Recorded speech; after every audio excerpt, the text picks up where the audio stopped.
This video is brought to you by 86. Pick up video game apparel from Skullgirls and Monster Hunter World. 86.com slash question mark AFF equals 4 and let them know that we sent you.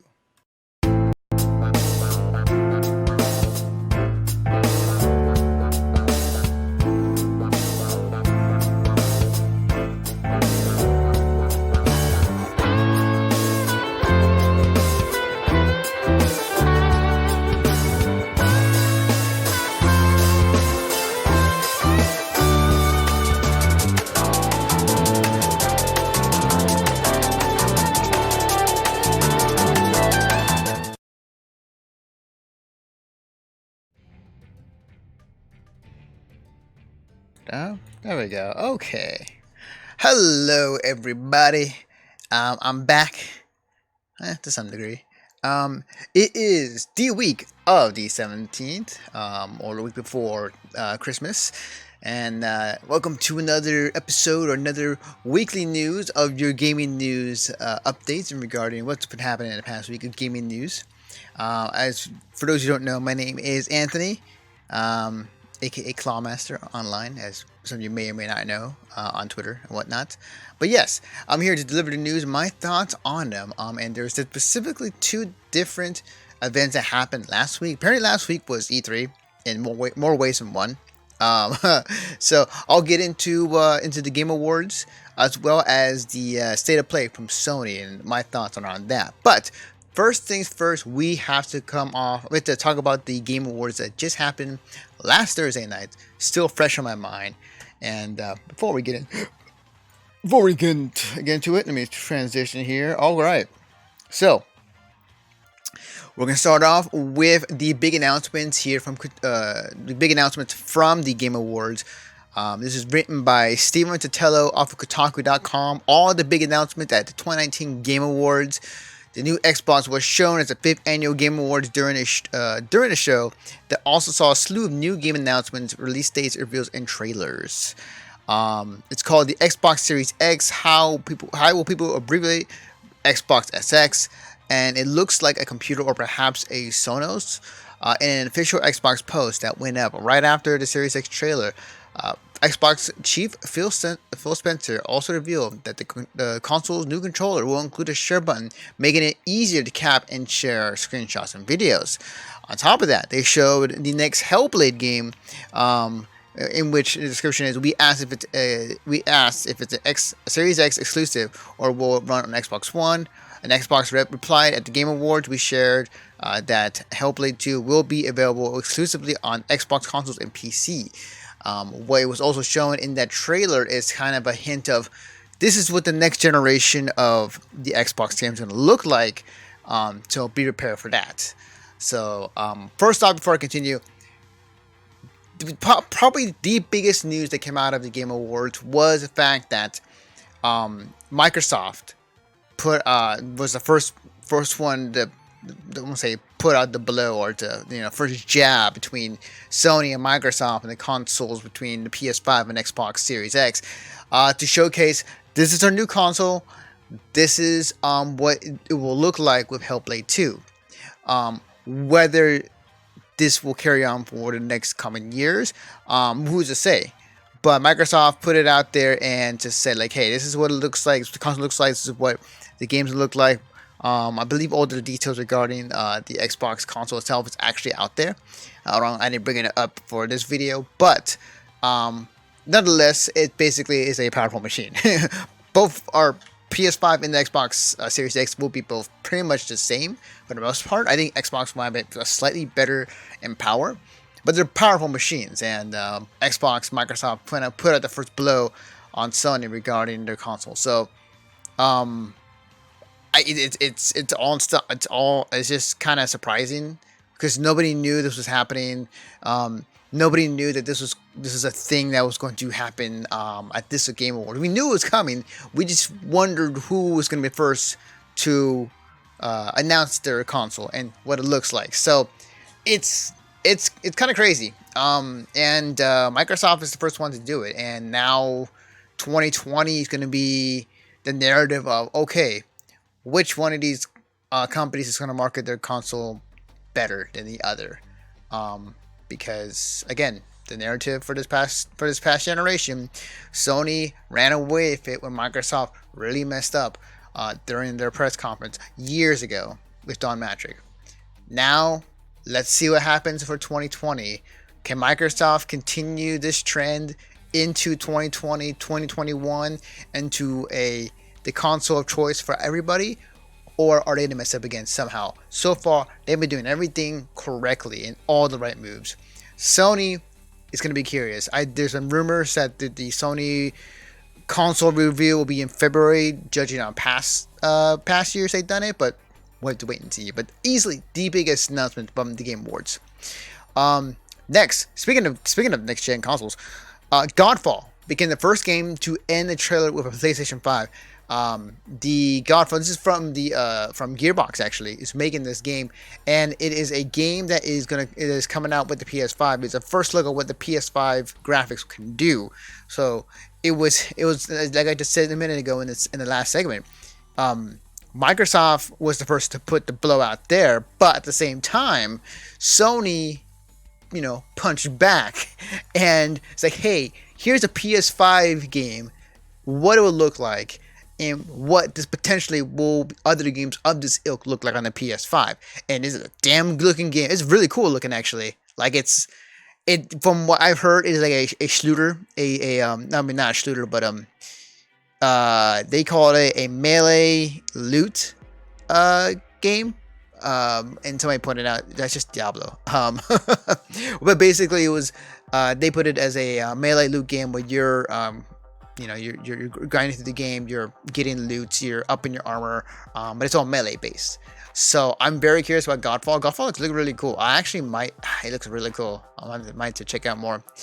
One of the other big announcements from the awards show was Bravely Default 2. But the thing is though, when I was confused about it, is that I felt like this was a thing on a 3DS.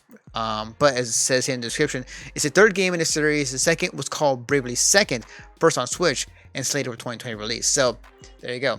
Bravely Second was I guess the pseudo sequel to Bravely Default then for the 3DS. And then Bravely Default 2 is happening on a Switch. So hey, it's a fantastic game. If you not played the Bravely Default series, it's a really fantastic RPG. And definitely get it when you can. I believe it's still on the 3DS. If you want to go grab it elsewhere, I think it's harder to get. To my knowledge, I could be completely wrong.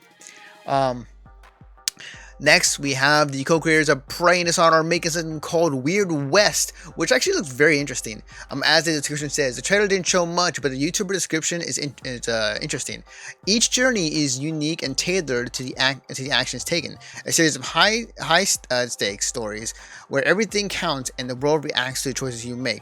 From a form of posse or venture forth alone into an outworldly confines of the Weird West, and make each legend your own, which is interesting because I am very curious about this game specifically. Just off the bat, let's scroll here into the video. It's a top-down. It almost reminds me of Disco Elysium, where it's top-down. Your choices are matter. Like you're kind of choosing what happens next. You're going from town to town. And whatever choices you make may affect that town. You could be completely empty. And everybody's happy, or a body filled of dead bodies, or a town filled with dead bodies as you wreck the shop. So I'm curious to see how that goes, but like definitely something I'm interested in. Riot announced two of their games at the Game Awards. The spin-off called Ruin King, a League of Legends story. And they announced another League of Legends story as well. Yeah, I'm pretty sure I'll come up on it. Yeah, so it's a strategy turn-based RPG created by a team that includes Joe Madeira of Darksiders fame. And there's a second spin-off shown. It's a platformer called Convergence, or Con/Urgence. If you're looking that way, that's how do we spell it as well. But yeah, so League of Legends having their own spin-off games, and what's interesting about Riot right now, what they're doing is that they're outsourcing, or they're hiring companies to make games for their IP, for the League of Legends IP. They're not directly in control of it, they're letting other game companies to really take the reins of the IP and tell them like, hey, you have this idea, single player or platformer, go for it. Here's the IP, go nuts. So I'm again, time will tell. We'll see how this goes. Riot's finally making their games, not just League of Legends. Now they have several different games they got in the works. Will those games pan out and be as successful as League of Legends? We have to wait and see.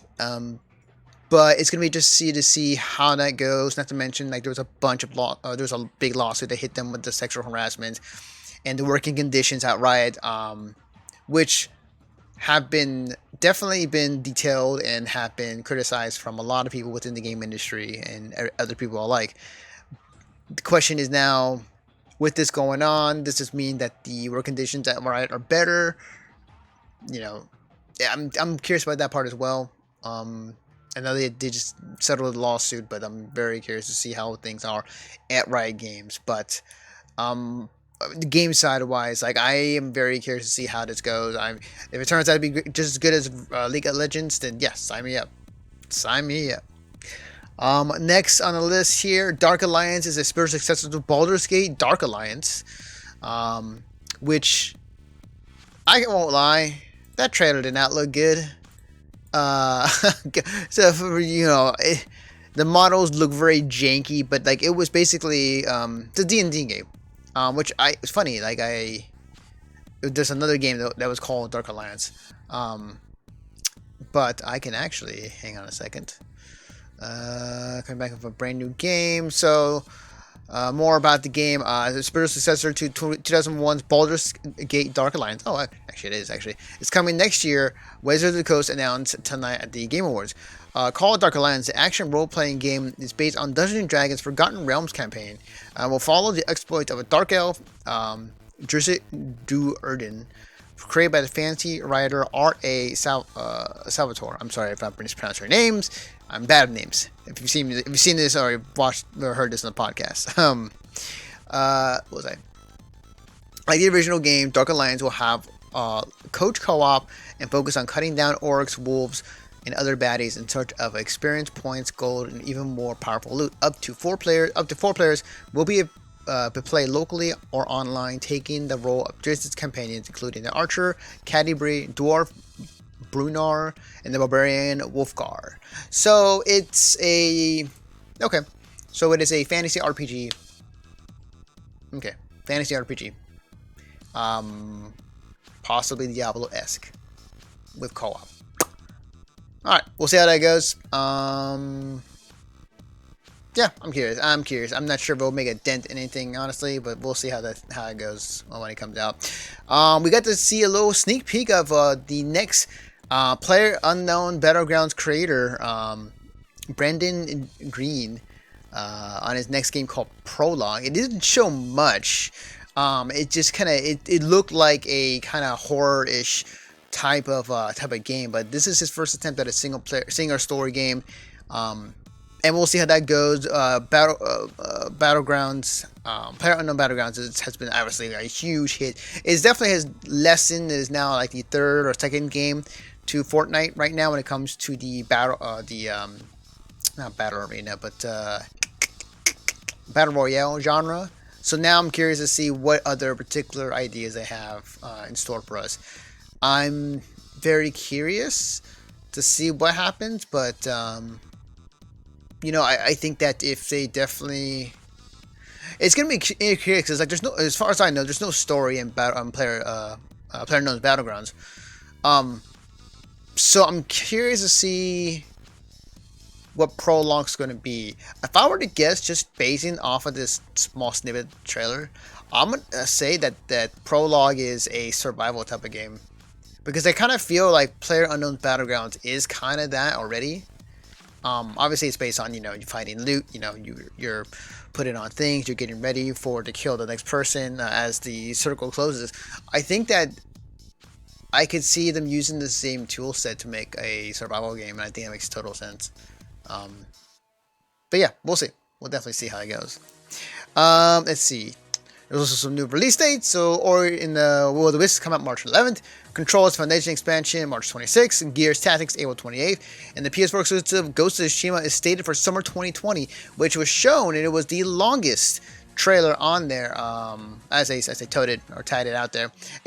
So Ghost of Tsushima, the new trailer, it definitely. Here's the thing. It looks cool. I'm very curious to see how it develops more. And I've been hearing that because of Last of Us 2 Part 2 got delayed until May. That also pushed back Ghost of Tsushima. So now with the announcement of summer 2020, that means after May hits, when Last of Us, Last of Us Part 2 comes out, then you'll get a good June, July. That's a good. I'm not thinking about it. Like, you're getting a month and a half to promote the hell out of Ghost of Tsushima, unless they do both. That's the thing I've been hearing. Is like it's going to be hardcore promotional when it comes to Last of Us Part 2, because that game is going to be highly looked at. But, thinking about it, I think Ghost of Tsushima might be getting the short end of the stick when it comes to promotion and Sony's backing. We'll see. I mean, it's not like they haven't given both equal treatment to each of their games. I think that Ghost of Tsushima, I think the word is still out for that game. I think the jury's still out for that game. Sucker Punch has put some pretty good games. They've made the Infamous series. I'm kind of like thinking about it. Like, I think that we should just kind of wait and just kind of see what the reviews are and see exactly what more details comes out of that game. I think right now it is it's very much like it is a samurai game. You are going around, you are killing people, and it's very slow, methodical, and it's very cinematic. It looks great. Like, graphically, it looks fantastic. If it's going for that old samurai, Japanese artistic style, it's nailing it. Absolutely. I'm very curious, though. I'm very curious. I'm yet to reserve judgment, but we'll see when it comes out. And then we had a new trailer on Final Fantasy VII Remake, which was more of a character trailer, which showcased Cloud and the crew. Nothing much to add other than hey, it's coming out next year, so it's more hype for that. Humankind, which is a a god game from the looks of it. Let's see. I'm just going to it's Civ. Okay, it's basically Civilization. From the looks of it, it looks like a god game, kind of in the aspect of black and white. I know this one I'm kind of completely shooting from the hip on this one. Just so I'm not following it completely, but from the looks of it, it looks like it's that type of game. So, but we'll see. We'll see how that goes. DLC trailer for Marvel Ultimate Alliance 3: The Rise of the Phoenix expansion, which includes Gambit, Cable, Iceman, and Phoenix herself, or Jean Grey. So, which the Marvel Ultimate Alliance 3 has been really. Words are hard. It's been a fucking fantastic game.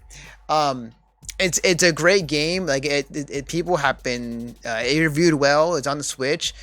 People love the game. It plays well. Like, it's a great game. So they're adding more characters. I'm adding more expansion to it. DLC expansion 2. I'm curious to see how this goes, because the last one, it did come out with more characters, but the way you unlocked them was a little weird. Like, you had to go through their kind of gauntlets, or you had to use a certain character to unlock those characters, to get those characters that you just paid for, and they're not automatically unlocked from the get-go. So it's a little weird. Hopefully that won't be the case when it comes to these characters, but if it is, it kind of sucks then, just because you have to go through that process, and it's for a lot of people, it's kind of a bummer if you had to do it that way, but we'll see. Magic put out like 2 trailers out during the Game Awards. One was a trailer for a possible MMO when it comes to Magic the Gathering, and then also their trailer for, like, hey, check out our card game online. It's a really good game. I, for one, need to play it. I've been meaning to, but because I used to play Magic for a while, so I'm very curious about it, and I like to see more. And I like to play it out. Then we have a game called Naraka Blade Point. As I'm scrolling here, just to remind myself what this game was. Oh, right, it is a multiplayer fighter. Arena, well, not even arena fighter. It's interesting from the looks of it. Like it looks like a It looks like there's only two people fighting each other, but it looks like you can add more people to it. It's interesting. It's like it's a third-person action multiplayer game. Probably the best way. Yeah, probably the best way to describe it. But it looks and feels like kind of like Sekiro or like Souls like type of games.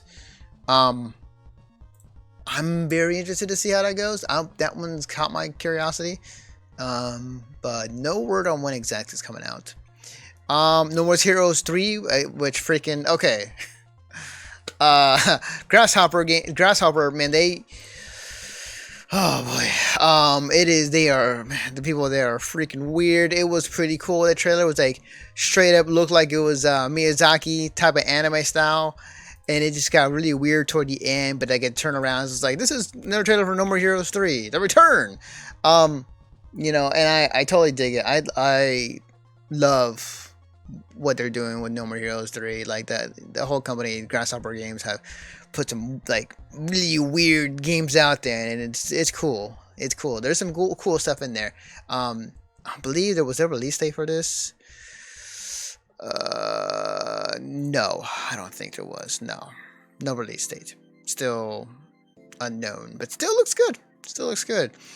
And I'm kind of scrolling through the other games. Okay, the last big game, as I stop here, in terms of like everything else wise, because I could go on with the other games as well. But the other big game that was announced, is the Wolf Among Us 2, a game that was developed or was being developed by the Telltale games that used to be around, but now were defunct because of the situation around that.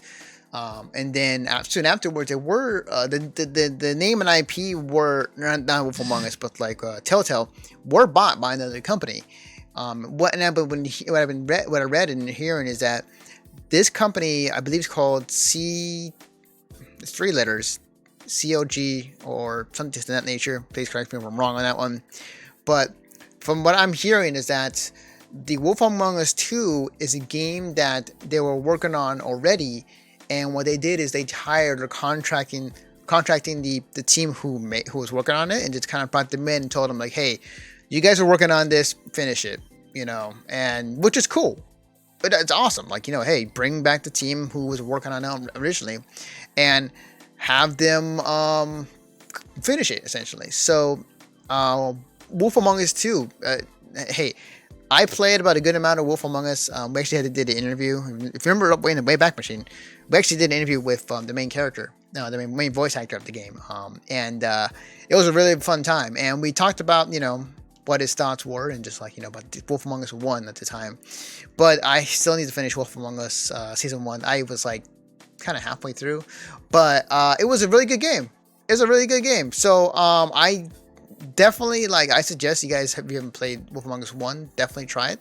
Especially if you're in for Season 2. No release date at the moment, but that was one of the other big ones. But yeah, that's kind of a rundown of most of the trailers. Obviously, I didn't cover everything because there was a lot of stuff that were in there. Also kind of, let me say one last thing. Ending your Game Awards show before you announce the game of the year with Fast and Furious Crossroads didn't look good. Straight up Fast and Furious Crossroads, the game that, for I don't know why there was not a Fast and Furious game in the first place. Finally we get one, but man, that game does not look good. It just PS2 era graphics. Yeah. It just looked bland and it didn't look great, but whatever. You had Vin Diesel up there talking about it. Family. Anyways, so overall thoughts on the Game Awards games that were shown and announcements. There weren't that many heavy hitters. I think definitely the biggest one was Microsoft's Xbox Series X, because again, nobody knew about the console. We've heard about rumors about it. We knew that was going to happen at some point, but Microsoft kind of put out the first body blow, and not only announced at the Game Awards, but showed what it looked like. And top of that, then the next trailer they showed was a game for the Xbox Series X, showcasing its next-gen graphics and what it will look like. So that is huge. That is definitely a huge thing, and I'm very curious to see what happens in 2020. Again, we had this narrative in this past generation. Now we're moving on to the next generation. It's going to be very curious to see how this will play out. Excuse me. I'm a close eye on all this for sure. But easily the biggest announcement of the night was the Microsoft console being announced. Outside of that, like, there wasn't really any big things that came out of this press conference. There was a few things here and there that was like, oh, surprises. But I think for me, it's, again, Microsoft showing the console was the biggest thing. Easily.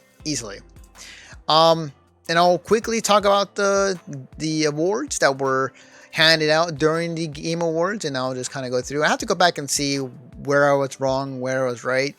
I didn't actually prep them before I did this recording, but I will share my thoughts quickly on each category. This is from Polygon.com, written by Austin Gooslin. All the winners from the Game Awards 2019. Every winner nominee from the award show. So let me just go down the list. Game of the Year. I was surprised. I went for Control for this one. I remember this one. I said Control was my personal pick, and then the people who were voting, I thought they would also vote for Control. Apparently, no. It was Sekiro. Shadows Die Twice. Wow, wild card. Did not expect that to win. Like, it's a great game. Don't get me wrong. It's a Souls-like game. It's a fast. I want to play it. Like, it is a Souls-like game. It is faster. The game looks beautiful. It is super cool to watch. But it beat out Control, Death Stranding, Resident Evil 2 Remake, Super Smash Bros. Ultimate, and Outer Worlds. And also kind of showcase. That also tells for a lot of people. Tells me that 2019 and for a lot of other outlets that it was a very weird year for this year, because there wasn't that overall number one big hit game for this year. There was a bunch of great games this year, but like, you're gonna see, if you never already haven't seen gaming outlets put out their Game of the Year awards, and having each one different from one another. There's not gonna be one and the same. So it's been that type of year. But freaking Sekiro, wow, did not expect that to happen. Best action game, I got this right. Devil May Cry 5 won it. Not surprised. That game is freaking good. I just recently beaten, actually. Devil May Cry 5 is super awesome. It is my game of the year, personally. The game is, if you wanted action, you got tons of it. You got a story that that entire game is total fan service for the fans, honestly. It's like, do you like Devil May Cry 3 and 4 and 1? Here's a bunch of fan service gearing towards that, but also ending the Sparta story. On top of that, this game's combat system is freaking awesome. Oh, and let's throw in a character that's a puppet character that you control 2-3 characters while you walk around. It's freaking cool. Also, the music is badass, by the way. Action adventure game for this one, I said Control, and I thought it will go to Legend of Zelda. I was wrong. Went to Sekiro again. So I was completely wrong on that one. But hey, again, great game. Art direction was to this one. I think I actually said Grease for this one, but I actually went to Control, which is funny because I should have stuck to Control for this category. But it went to Control, won it. It's a really good looking game. It's got a weird kind of Matrixy vibe, or not Matrixy vibe, but what's the movie I'm thinking about? It's got a very weird vibe for sure. I can't remember the movie I'm thinking of, but it's a game that definitely it's getting a lot of awards, and it deserves it. Remedy Games have been awesome developers, and they've made a hell of a game with Control.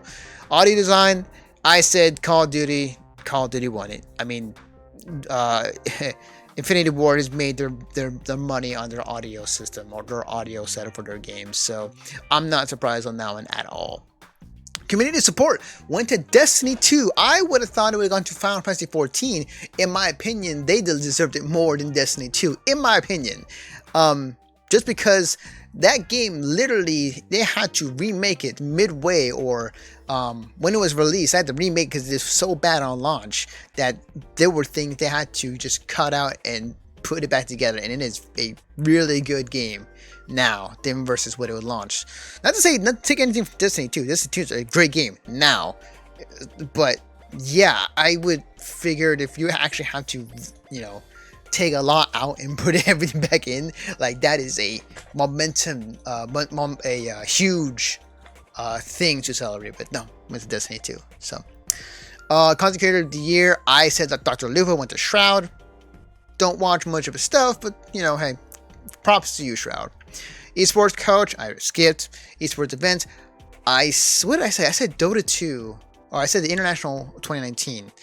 But it went to League of Legends. So, I mean, League of I think I said International. I have to check the tapes. I'll post a thing later on my Twitter. So it's like, hey, I was right or I was wrong. Esports game of the year went to League of Legends. I think this was what I said. Did I say this?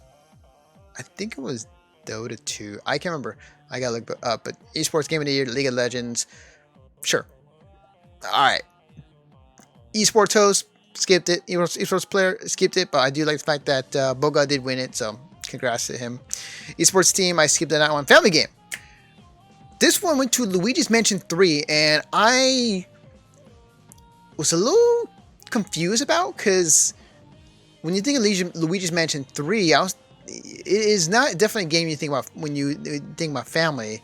I figured Smash Brothers, Mario Maker 2, I was thinking those games would be a family game, but Luigi's Mansion 3, and I think the reason why is because you have that co-op mechanic where you have the Luigi, and with Luigi you can use a second person to play him, and he doesn't have that many health, but when he dies you can have him respawn and help out the main first player who is playing Luigi, and it's definitely for those it might be a what do you call it, like it's kind of like a tail situation where like somebody could pick up Tails with Sonic going around, and like they can do stuff and they die but they'll come back right up. So it's it's a cool feature to have. Yeah, Luigi's Mansion 3 won it, so congrats to Nintendo on that one. Best fighting game, oh boy. So here's the thing about that game, about this genre. I had said that Mortal Kombat 11 was going to pick it. My personal pick was Samurai Showdown from this year, but it went to Super Smash Bros. Ultimate, which I should have picked. I did not believe. I had to put more mind in the fact that it's the people who are judging these are game journalists. So when it comes to fighting game, they're gonna see Super Smash Bros. Ultimate because it's popular, it's fun, and anybody can walk in. They do not need to learn combos or anything of that nature. So, and it's got a bunch of characters that people like from other series, and yeah, absolutely, it's going to be Smash Brothers. So I was wrong on that one for sure. Does this legitimize Smash Bros. As a fighter? It's an arena fighter, or a platform fighter. It's not a traditional fighter. That's what I'll say. Fresh indie game went to Disco Elysium, which I think for this one I said Greece. No, I said Untitled Goose Game for this one. Disco Elysium is a freaking fantastic game. It's a game that I've heard an awful lot about. And when someone described me what the game was, like it was like D&D mixed in with a 2D art style, almost over the top, like you're looking down strategy wise, and there were, as far as like when people were describing how Disco Elysium works, like it definitely got me excited. It's like, oh wow, this is really freaking cool. It's like playing a D&D game, so I'm definitely have to play it for sure. But just congrats to Disco Elysium. Game direction went to Death Stranding. I would have thought it went to Resident Evil 2, but no, went to Death Stranding. It's a divided game. Death Stranding is a divided game, but it's I still question that award, the winner. But I mean, Death Stranding is you know, for people who love it, you know, they love it. You know, it's a game that you are traveling from one end to the other. And look, when Hideo Kojima's name is on it, when it's tied down as the main developer working on that game, and people are buying it partially because of him, but also partially because they want to see what he does. Unchained.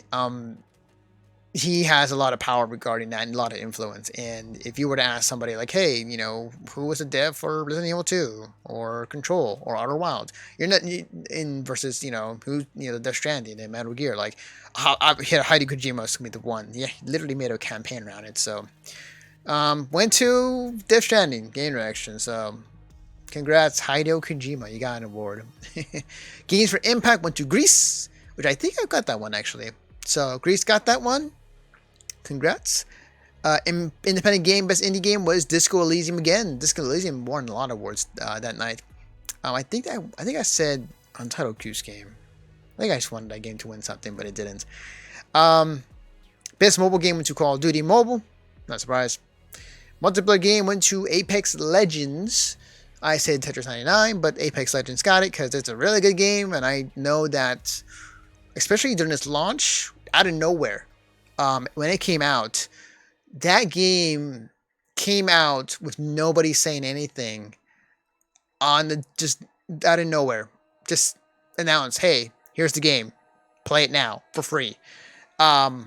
People were on it, and it definitely controlled. It definitely took over a lot of people's lives for a good 2-3 months. And it evened out afterwards, but Apex Legends is definitely still high up there. It is definitely not bigger than Fortnite, but it has a pretty huge audience for sure. So Apex Legends wins multiplayer game of the year. Best narrative went to Disco Elysium. Again, congrats. Ongoing game went to Fortnite. It's kind of hard to argue against Fortnite just because like of what happened this past year, of the whole chapter 2 reveal and the black hole and how millions of people were watching this or were co-streaming this. It was insane how much attention that got. So I'm not surprised, honestly. Best performance went to Mads Mikkelsen, which, hey, he's a fantastic actor. I'm pretty sure he was chewing up the scene in Death Stranding, but hey, you know, congrats. Best role-playing game went to, again, Disco Elysium. Congrats. I would have thought with Final Fantasy 14, but again, Disco Elysium takes this. Score and music went to Death Stranding. I would have maybe said Candles of Hyrule, just because Death Stranding's music is, I mean, it's beautiful, but I don't think it's that outstanding to my knowledge, or at least in my opinion. So, we'll see. This was surprising. Sports and racing game went to Crash Team Racing Nitro Fueled. I would have thought it went to I thought it would have went to the other traditional sports games, but no, it just went to full cartoony kart racing game, which, I mean, I'm pretty sure it's much better buy-in for the vote for the judges versus the other games. If I want to be blunt. And then what else we got? Best strategy game went to Fire Emblem Three Houses, which I believe I said was something I predicted. And best VR AR game went to Beat Saber. And those were the winners of each category for the Game Awards. So, after everything I just said, in the span of this past 40 minutes, I will say, thinking about it, and I was kind of reading what people were saying, Game Awards was fine. It didn't blow, especially compared to last year. Last year had some big announcements. This year was not. It was less of that. As an award show, it was fine. I would have loved it if they would give more time to the devs to kind of speak their mind. I did love the Reggie piece that they did. When Reggie went up there, he gave a spiel for presenting the award for best indie game. And that was freaking great. Man, the man can do speeches like back of his hand. And but aside of that, like, I felt there was a lot more commercials, a lot more ads for other games and for other stuff, and I felt it was very less on the awards and the devs. And I get it, you got to pay the bills, but it's kind of hard to kind of walk the line. And I think Jeff Keighley is doing a fantastic job, but I think that also like I would love to see more devs be out there and just like taking more time. So it's like, hey, this is awesome. You know, give them like a minute, like 2 minutes, 3 minutes at least. So I would love to see more of that. I like to see more thought pieces behind some game devs. I know they used to do it for like the first or second one, but just more on the game devs. Just something more. I get why you got to pay the bills and why people are there are only for the trailers, but I would love to see him go in that direction. But overall, it was fine. It was good. I enjoyed myself. I enjoyed myself watching the Game Awards. But that's going to do it for me when it comes to this video. I know it's freaking 40 minutes. But yeah, that's my entire view on the Game Awards, the announcements, and the awards that were given out. And with that being said, I'll have another video up for this week as well. It's long overdue. To be fair, just kind of throw it out there. The news cycle may be a little slow unless something big happens in the next couple weeks.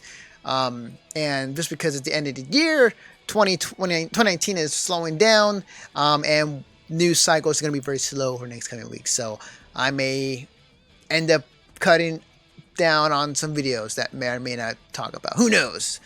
Or maybe just give me questions and I'll answer them best I can. But anyways, with that being said, thank you for watching, and I will see you guys next time.